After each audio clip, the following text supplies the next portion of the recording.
take some questions while we wait. Mr. Bays. So Uganda. Bobi Wine has been arrested again in Uganda ahead of the forthcoming elections. How concerned is the Secretary-General about these developments? We are...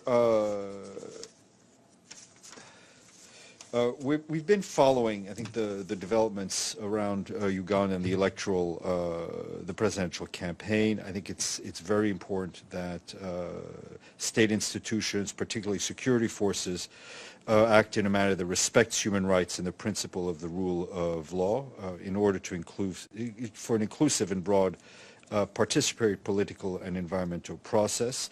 We will be following up more closely on the latest developments.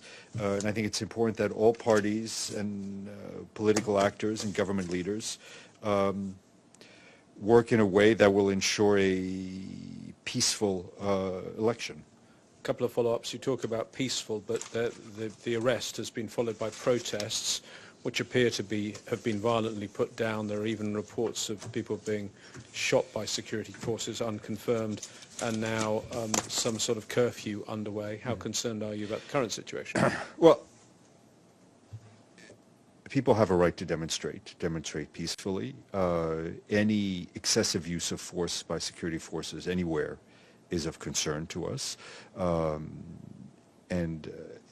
It is important that there is a space provided for people to express themselves, whether in demonstration or through a democratic process.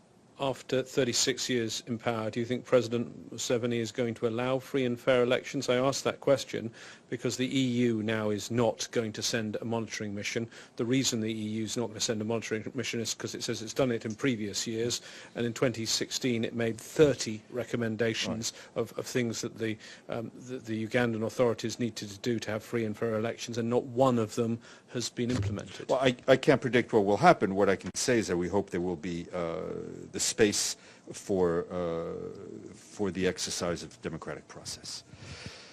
Maria, if that is you behind the mask.